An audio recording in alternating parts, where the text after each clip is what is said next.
What's up, everybody? Welcome to another episode of MMA Now. Once again, I am your host, Nico Pierce. Thank you for joining us. This is episode 3. Thanks to all everyone new listening, everyone new watching. Things are improving on technical end here. With the website up and running, you can go to MMANowpodcast.com. You can see all the videos there. I'm eventually going to throw in some. The website has blog posts, but basically just more information as soon as things start getting off running smoothly. Should be an Apple Podcast for this episode. We're still on Spotify, still on Podbean, and on YouTube. Yeah, check us out, MMA Now, Pod on Instagram. I'll have everything right here. All right, but let's get right into it. UFC 257. It's past Saturday. I don't want to jump and be like, best card, coming off of a strong December and a lot of strong fall of last year. It was a decent card. The last two fights, fantastic, and I can't wait to break those down. But let's break down just a little bit of the earlier fights first. Just to build momentum for 257. Flyweight fights are off the match versus a first-time fighter. It was decent. Second fight was split decision, 29-28 for Masvar Ovalov. He beat Nick Lentz. And I got some notes about this fight. This is Lentz's 25th fight in the UFC. Not many fighters get to that mark. Especially if you get to that mark and you don't really get talked about that much. It's pretty crazy. He looked good, in my opinion. Ovalov came in undefeated, winning his first 3 fights in the UFC. Striking looked really impressive, but he kept trying to go for submissions and takedowns, and Lentz was right there with the guillotine choke every single time. So the fact, and they were strong. So the fact that Lentz never got him in the guillotine choke, get that submission, props off to this young kid. Ovalov, we're going to keep an eye on him for sure. It's not 4-0 in the UFC. But what's interesting about that fight is apparently Lentz had a little bit of a layoff because he had retinal surgery. He didn't have 40% of his vision in that one eye.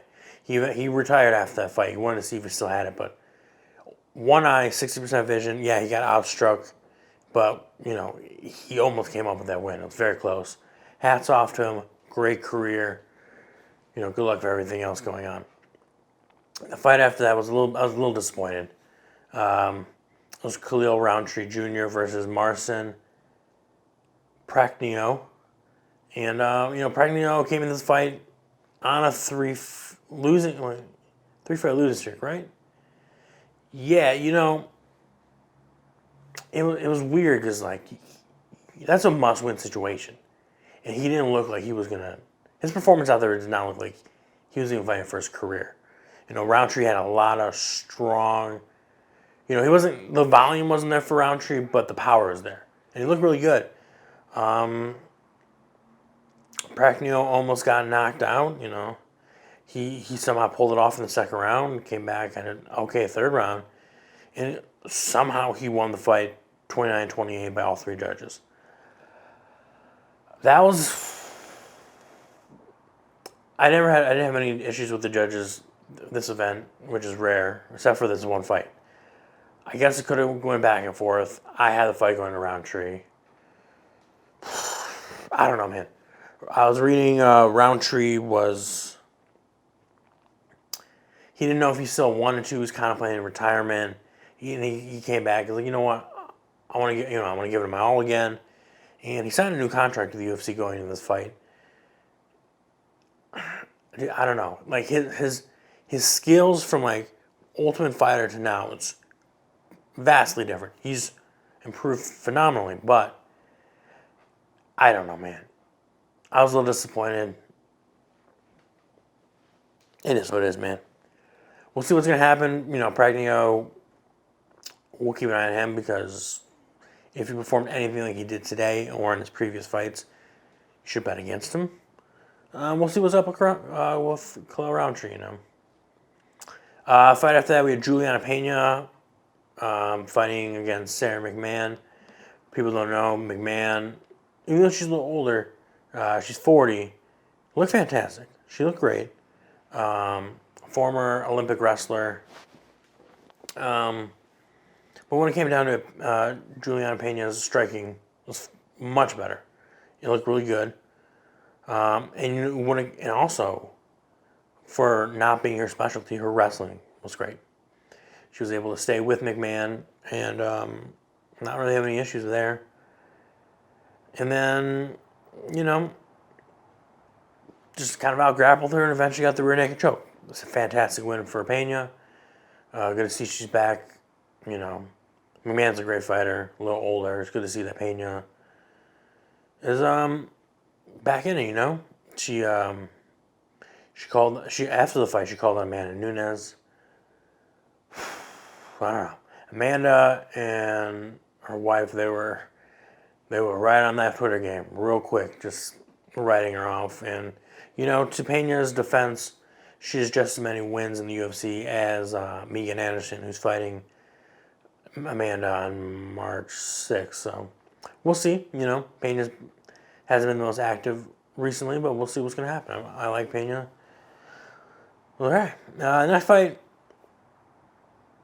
was a little boring. The next fight was split decision. Brad Tavares over Antonio Carlos Jr. He won most of the rounds, back and forth. Tavares looked good. His resume in the UFC is good, so that's about it. It's smooth, The final fight, the prelim fights, Matt Frolov versus Armin Tuskaryan, yeah. Tuskaryan just out-wrestled the shit out of him. That's what it comes down to. Here's what it is. Going into the main event now, who was a huge favorite and who I like going into the fight was Amanda Ribas. Amanda Ribas. And, it was her last fight going into the UFC. Her last fight was against a beautiful submission win against Paige Van Zandt. And, Amanda had the first round. Didn't do much, but she had top control. That round ended. And then Marina Rodriguez started the second round with striking. Eventually, her striking was day and night much better than Ribas. And when at the end, when it came down to it, Marina just fucking knocked the shit out of Amanda Ribas. Weird, almost. I think it was Herb Dean. Didn't call it. Didn't stop the fight. Let Ribas get up. Marina got a few more punches, and then Herb stopped the fight. But fuck, man.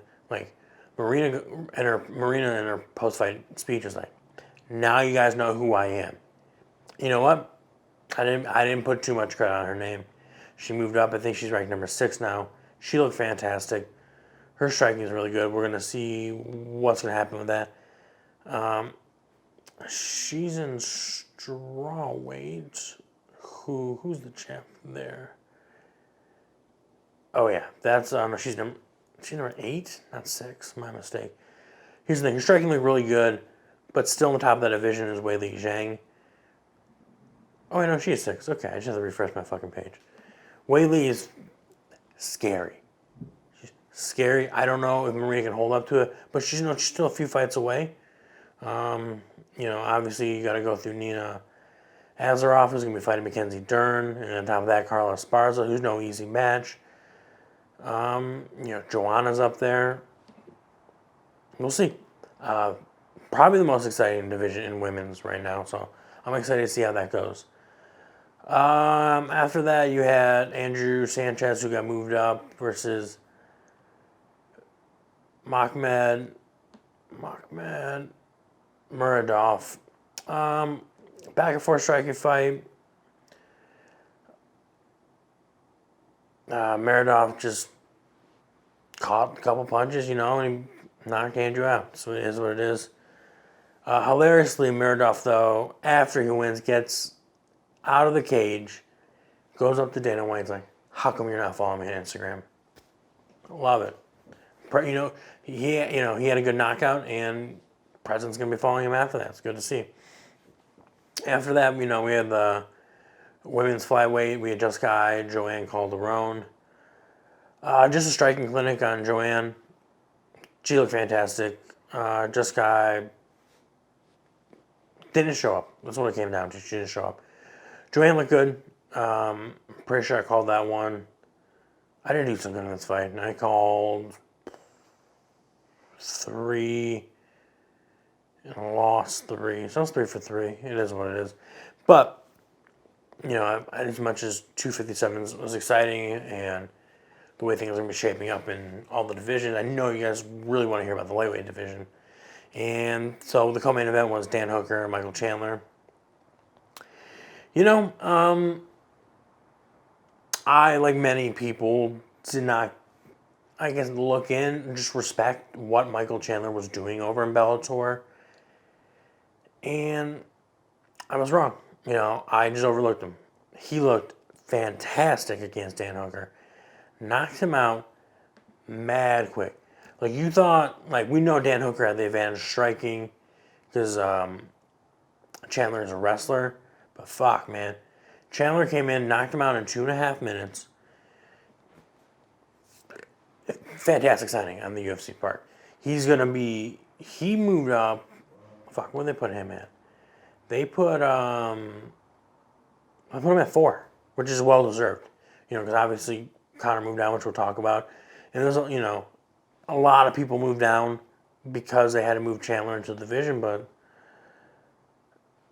dude, he's as he said in the post-fight conference, he's here for a good time, not a long time.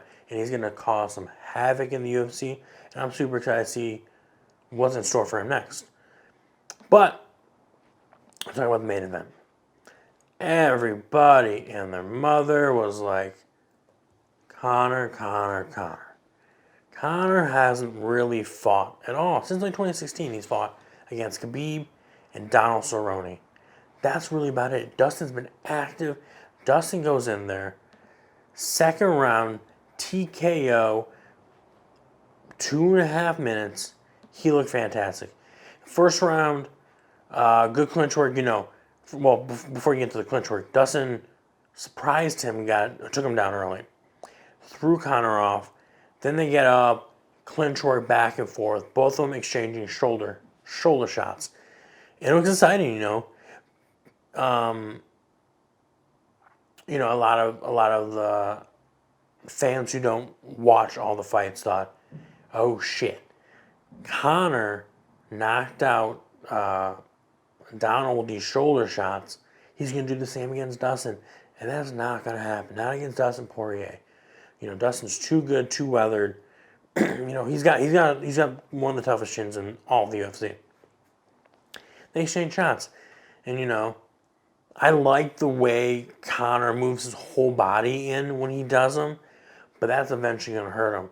There's a great breakdown of Conor McGregor's fighting style by Dan Hardy that you guys should check out. I believe it's on his Instagram. But he was talking about how the way that Conor stands, he's exposing his leg. He puts all of his weight in one of his legs, and just the way he does with his shoulder shots, he puts all the weight on one side. So when Dustin decided he's going to just chop the shit out of his legs, Conor was beating him, It's one of those things where it doesn't hurt that bad, but it just wears and wears, and eventually you can't stand. And, Dustin saw it once Conor went down a little bit, Dustin came in and just did that boxing that we saw against Max Holloway, we saw against Dan Hooker. He just, he got a little excited, swang a lot, but those punches hit. So mad props to Dustin Poirier, moving up to number 1 in the lightweight division. Proud of him. We're going to talk about what's going to happen in the lightweight division coming up in just a moment. A couple more notes. So, one of the fights, one of the crazy things leading up into UFC 257 was the removal of the fight, which starred Otman Azvitar. He was like 3-0 in the UFC, 2-0 in the UFC, and he was scratched like a day before, maybe 48 hours beforehand. And he was a young prospect. He was on the main event of, not the main event, the main card of a Conor McGregor pay-per-view. And when he got scratched, it came to a lot of shock for a lot of people. Crazy story. So apparently him and his teammates, first of all, if you guys don't know this, there's, the UFC and the people over in Abu Dhabi, they've been doing a lot of work to promote what they've been doing. Obviously, there is like a partial negative side of sometimes how some of the buildings and all that type of shit gets built over in Abu Dhabi. I'm not saying it's happening with this UFC one, but if you look into like how the Middle East got the FIFA World Cup and then how the stadiums are built, it's controversial.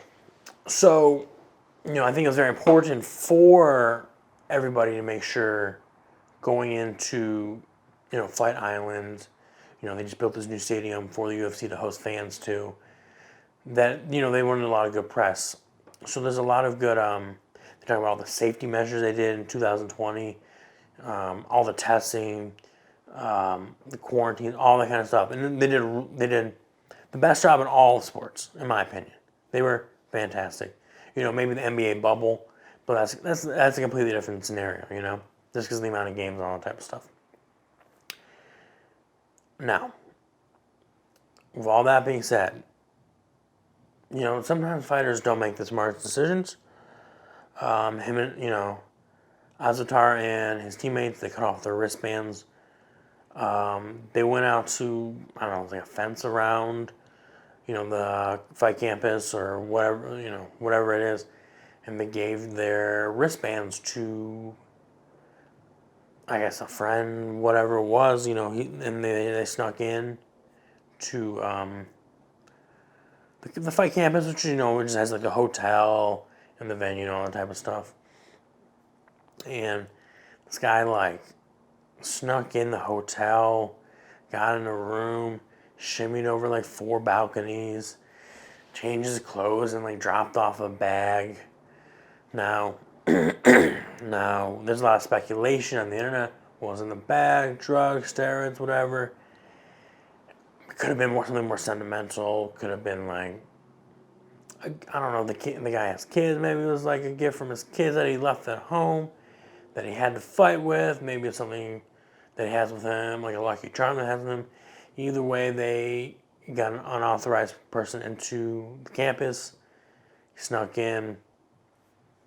That's it. Cut from the UFC. There's always a lot of criticism behind Dana White, some of the actions, but I commend this. They did a really good job. When it comes down to it, it's all about the safety of the people of that country. You're a guest in that country. Your co-workers, you work for the UFC, they staff hundreds of people, if not thousands, and there's got to be a level of respect. So, we'll keep an eye on that kid. We'll see what other organizations he goes to. He looked to be having a promising career in the UFC, so we'll see what happens. All right, let's see.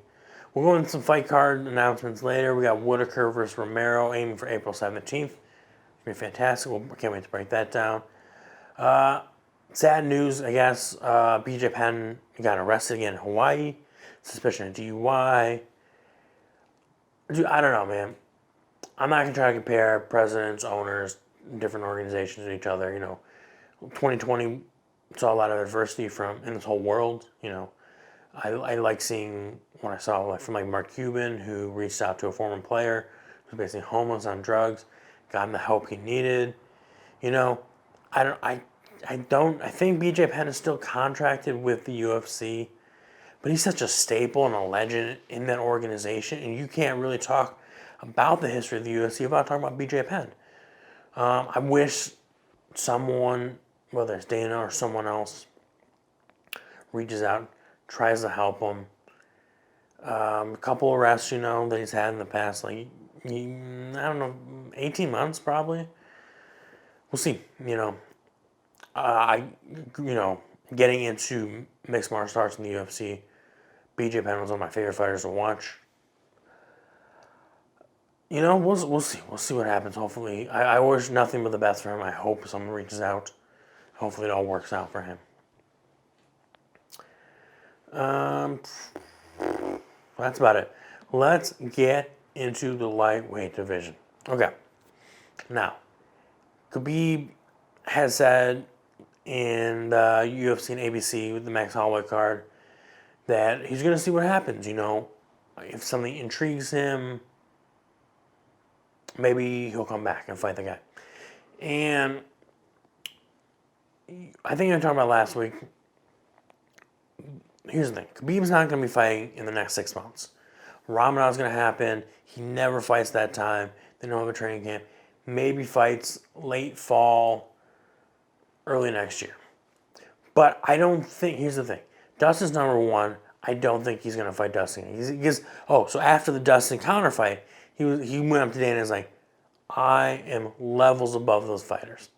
So with that being said, I don't think he fights Dustin. He's not going to fight number two, Justin Gaethje. Maybe he fights Charles. Charles is a fucking submission specialist, but Khabib's wrestling is obviously next level. That could be something that interests him. It could be, I don't want to say it's easier, but it favors more of Khabib. He gets that 30-0. And then, he retires the way he wanted to. Then you go number 4, Michael Chandler. Michael Chandler's got is wrestling. He's a fantastic collegiate college wrestler. I think he was an alternate for the Olympics. I can't remember. He thinks his skills rival those of Khabib. So when it comes down to his striking, and Chandler's striking, as we saw, is next level. Michael Chandler was on Pat McAfee's show the other day. McAfee, I fucking love Pat McAfee. I love the football stuff. But admittedly, he's not an MMA guy, so they're asking a lot of basic questions, which was great because, for someone who didn't know that much about Chandler, this is exactly what I needed. So Chandler talks about how, because he is a little bit shorter and the way things move, he doesn't do a lot of leg kicks. He relies a lot on his hands. And obviously we saw that firsthand versus Dan Hooker. And, he has a great opportunity. He can catch Khabib. And he calls out Khabib. He's like, hey, fight me. You either go 30-0 or you go 20-10 Chandler. But either way, if you're going to win, why not me? I love it. He was doing a great promo cut after his win. We'll see. I think because Charles has been in the UFC a little bit longer, if there's no interim belt or vacancy, I can see Charles gain that fight against Khabib just because of his record, his history, and stylistically, it's a better matchup for Khabib. I'm not saying he's dodging Chandler, but why risk it? It's just the same way Floyd fights now. Floyd Mayweather, he fights the fights he knows he's going to win. He's like, I'm 50-0, 51-0. Why risk it? He, of course, not going to say he's like, I'll fight anyone in the world, but that's not what happens. So, there's the holdup with Khabib. What do we do? If he's going to, if he wants to fight again in the fall or spring, fall you have to give to Justin. Because, he lost to Khabib, won over Dan Hooker and Connor. And then if you give it to Charles, that's a possibility too. I think Justin gets the first. Here's the thing. If you're going to do right away, it comes back in October this year, you got to go Dustin. But if he's going to wait till spring, then you're at about 15 months inactive, maybe you set up an interim belt between Dustin and Charles. But here's the thing about Khabib. He's still young, Let's say he wants to take 2 years off, then vacate it. You got Dustin Charles for the vacant belt. You have Gaethje, Chandler for whoever's going to fight after that. I love Khabib. I love watching him fight. He's so dominant, and I hope you guys do too. But he's holding up to the division. I wish it wasn't so unclear. But that's just the way it's going to be for the next few months. We're going to see what's going to happen. Now, after those couple potential matchups, you got Tony Ferguson at 5, Conor at 6, Rafael at 7, Dan Hooker at 8. A lot of fights, a lot of talk right now of a Nate Diaz, Conor McGregor trilogy fight. You know, both of them coming off losses. You know, Conor against Dustin, Nate against Jorge. If that's something you want to do, you know, first of all, it's going to make buttloads of money. It's going to make so much money. But, you know, I've seen, there's been a lot of chatter, you know, obviously the Ultimate Fighter's coming back. And a lot of people are talking about how this is the perfect opportunity. Nate, Conor, coaches in the Ultimate Fighter. You're bringing the Ultimate, you know, Dana White's Contender Series doing is great. Signing a lot of good people. A lot of old school fans still love the Ultimate Fighter. You know, it's a great way to learn about these upcoming fighters. You know, as we're seeing from the Contender Series, maybe sometimes you don't need them staying in the house. But, you know, you can really build a fanhood. You can really build the growth of the UFC through the Ultimate Fighter. Because the talent pool is so much different now that, you know, there's a possibility that, yes, you know, one person wins the Ultimate Fighter, they get that contract. But there's always that possibility that half the people fighting on each season eventually get in the UFC. That's just how it is. Especially the way the UFC has been planning, you know, they've been moving things around, kind of getting rid of a couple older, more expensive fighters, kind of going more youth. You know, that's a possibility right now. So Conor Nate, that'd be a fantastic fight. You bring the Ultimate Fighter, you get the views, you can make Disney happy, you make everybody happy. You know, that's one logical thing. I can't see Conor fighting Tony. Tony, you know, hasn't, you know, he's been clearly beaten the last 2 fights, but he's still a dog, and I don't know if Conor doesn't fight enough to fight someone like Tony. Rafael, you know, he's a little older. You know, he moved up significantly in the rankings because of his win over Paul Felder, but Paul Felder took the fight on like 4 or 5 day notice. But he's still a beast. I think though if you're going Conor, you have to go Nate, maybe Kevin Lee. You know, there's a couple different things. Who knows? We'll see. You know, Conor wants to be active. Conor goes into this fight saying he had like 4 fights left in his contract. You know, he wanted to fight those 4 fights in 3 months, become a free agent, and then, you know, all the money in the world will be offered to him. But now, you know, he's got a 6-month suspension, medical suspension because of just getting knocked out. So clearly he's not going to be fighting until July. You know, he might come back. I think the International Fight Week's like 4th of July or the week after, something like that. You know, let's aim for that for his return. You know, I think he can come back sooner if he gets cleared by a doctor. We'll see. Well, it's interesting to see what happens. You know.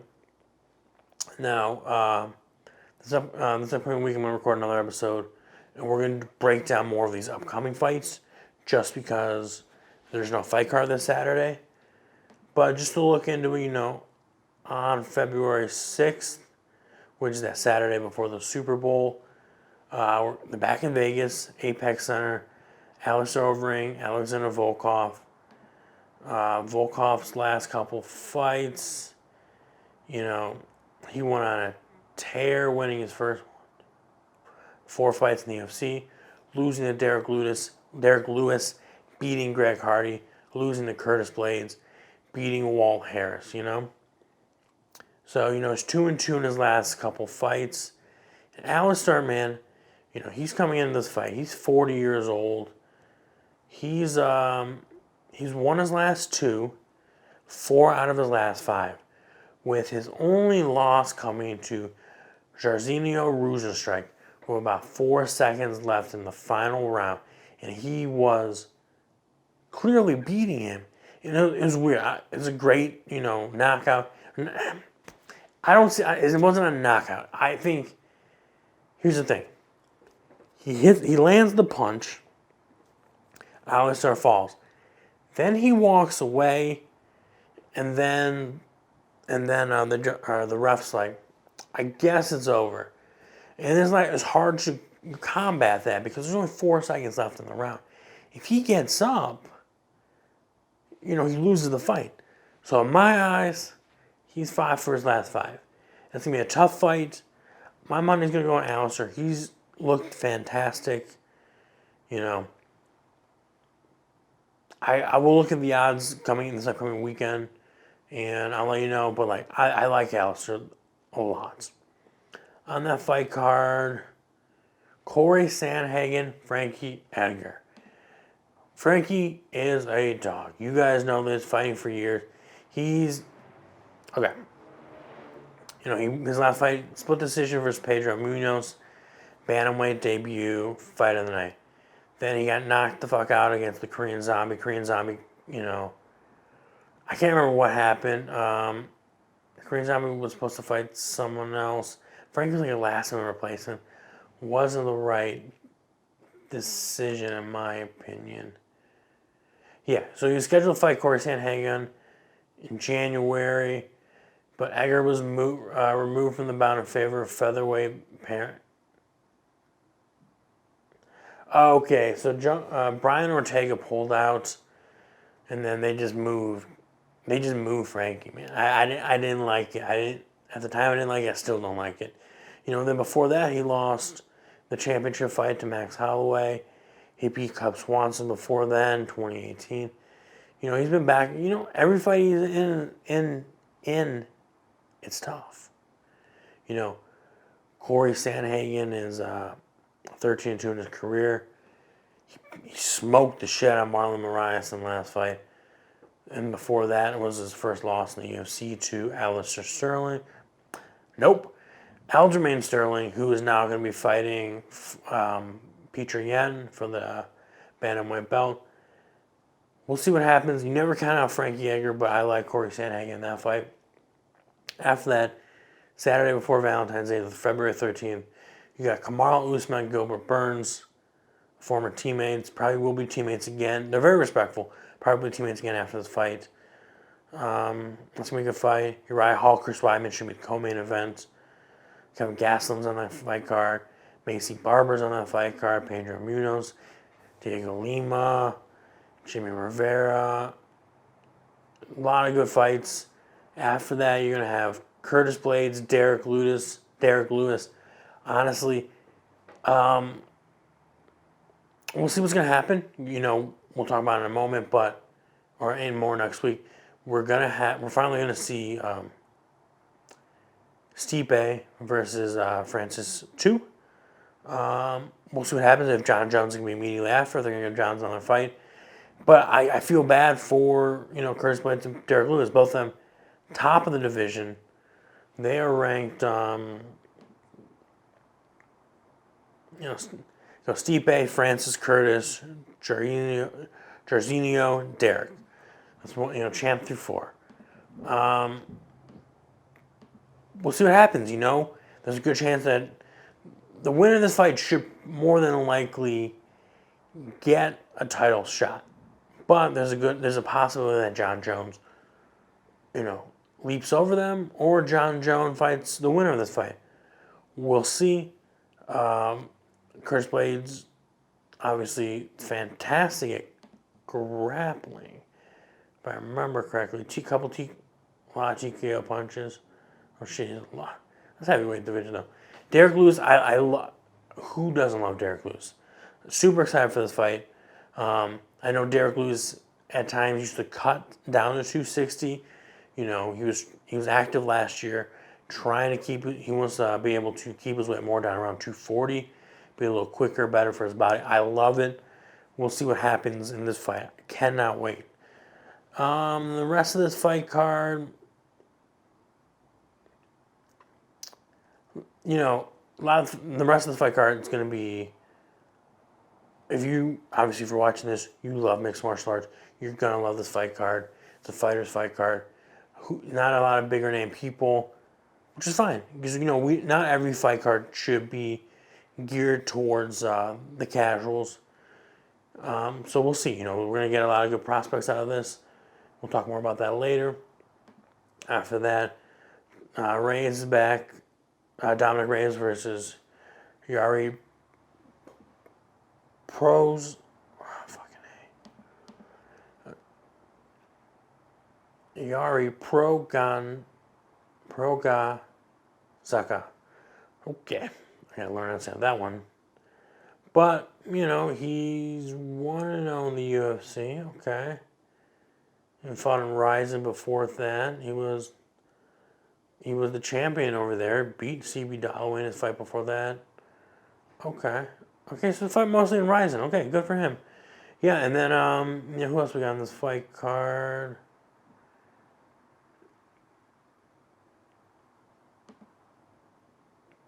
Bruce Leroy, Alex Caceres is back. Veteran in the game. Love to see it.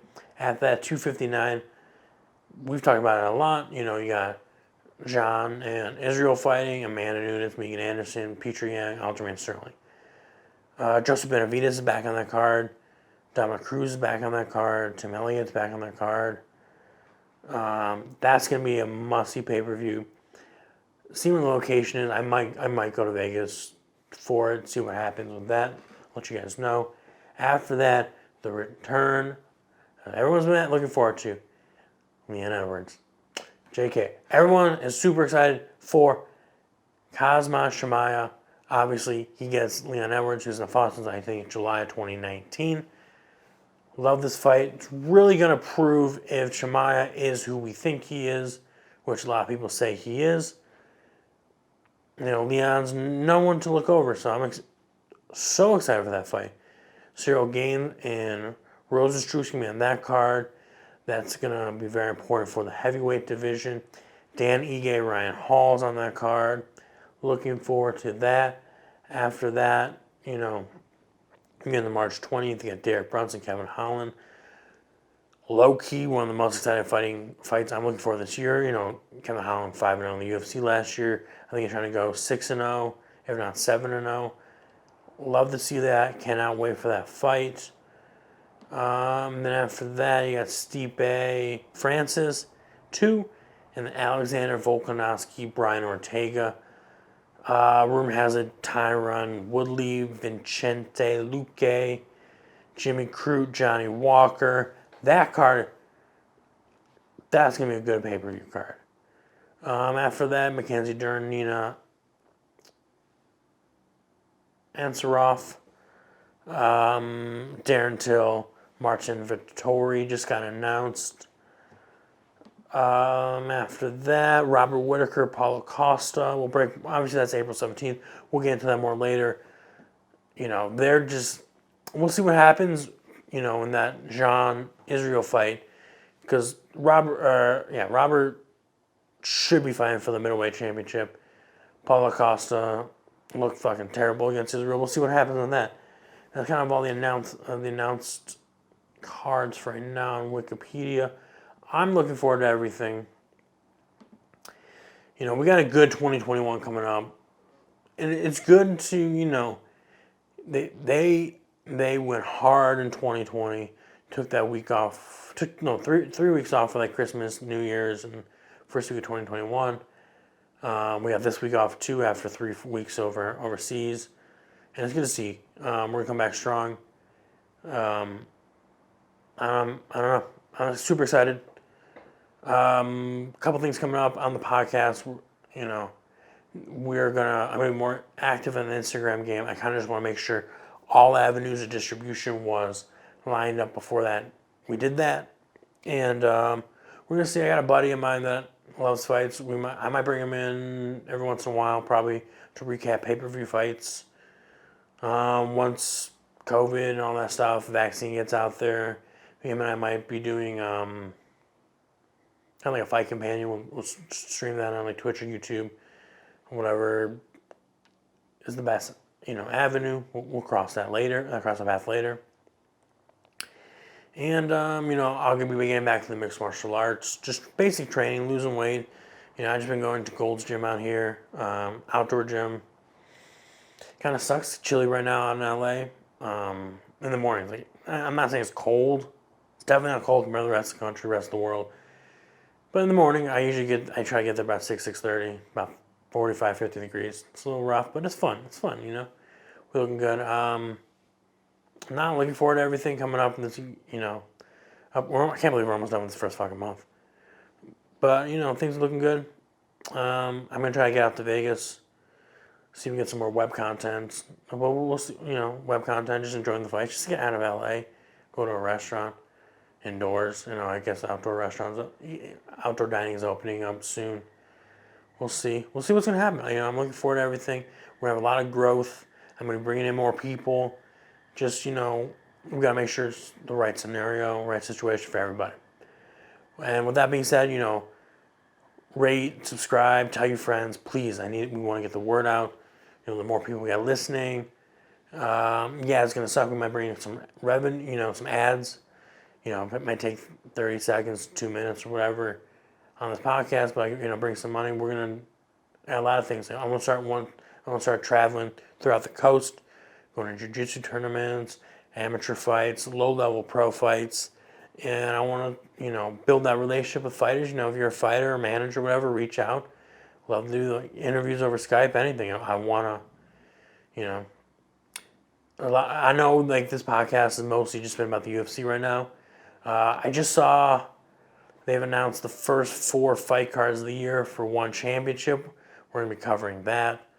I don't think Ryzen's back yet. Bellator hasn't announced anything. PFL is going to come back later. And we're going to be talking a lot more about that. We got Bare Knuckle starting on February 5th. As we know, that's the debut of Paige Van Zandt. We're going to be talking about a lot of this, And, the best way to get the most content and for it to be the best is just tell your friends.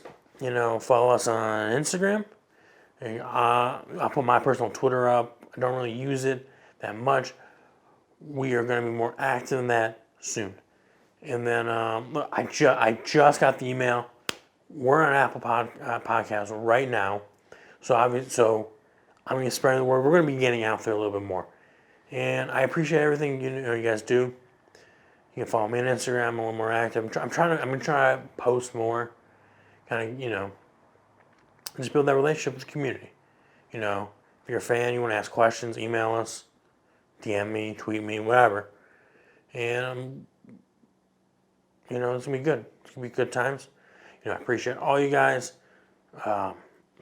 There's plenty of other content out there to listen to, watch, and I appreciate you being here with me. And until next week, I'll see you guys then. Thank you very much. Have a good week. Stay safe. And just, love and respect everybody. Peace.